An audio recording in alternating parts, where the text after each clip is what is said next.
Hey, tuy nuôi lồng, chú ngã cái hành lụt, cần đồn chuyện nè. Hey, hey, cô dồn tiền, cái này hey. Mai ăn tuy nuôi lồng, hey hi, anh xin, phốt quý, anh, thui, tàu thế thôi hi, quý biển mày, hey hi. Asi lại mu, anh mới sai lên đi. Để hết là anh hay lù thế, cô quay không phải anh lù thế, lù tận tôi lại hen, tôi là tôi nuôi lồng xuống mà cái lù thế. Thì hắn trồng bả dễ mấy rồi, ring đều rất khá là quay lồng. Lại gì, anh ấy lồng bò là, anh nhỉ, đây, đủ sớm vậy về mấy thì qua nền, cái đủ sớm thì tôi nuôi lồng. Thế là anh commanding officer một na room, chef khóc mấy tôi nuôi lồng chứ. Thế là chief petty officer quarter này. Thế là clerk thut na chief office này à. Ini sang ke sebuah subli lepas hum, man, mai tu nak hari kelut je nak, pergi long, cuma hari call, makan. Ini hari call tu, man ada tanya, lagi dia pergi long, hari man dia tak. Cô dồn tay pan nuông mấy tí khóc mày ai enjoy thật này. Này cái force kan kalau ai hiện mũ nó mất tí rô cái mòn này. Luồng cái gì mà đi. Ui, chắc này. Đây ngồi thế. Cái này thì hiện anh đi học su cái Indopui tại hiện job code how much says the job then in company.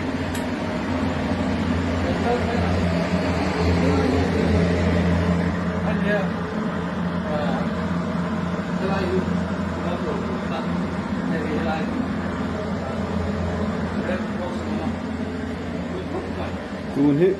tuy nuôi lồng xuống căn hẳn phẳng mê cái này.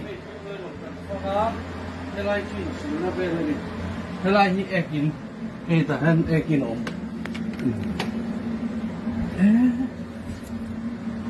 Thì tuy nuôi lồng xuống á, anh ekin anh đi.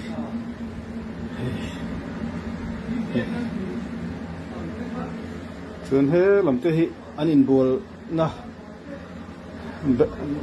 bathroom.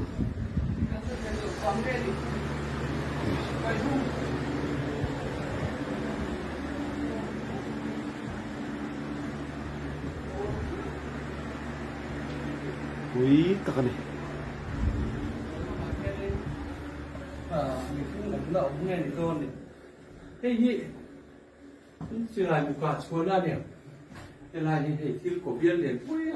Khá. Đây chỉ là một quả chuối ra nè. Mình sai. Có những stuff. Là tôi nghe thì nó. Tôi nghe nó.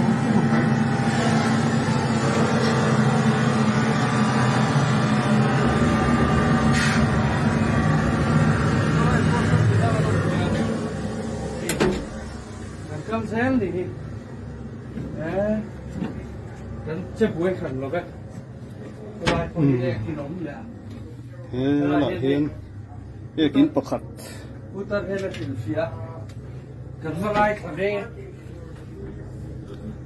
cái lại nên để sai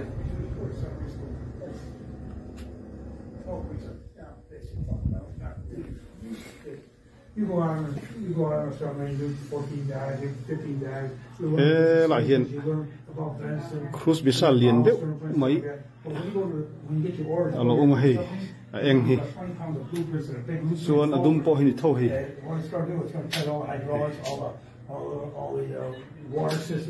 all the navigation systems. And you have to, well, I'm sitting there watching movies, these movies are qualified. See, they don't get to work, you don't come out some reason get some dolphins, like when you jump out of airplane, you get bird.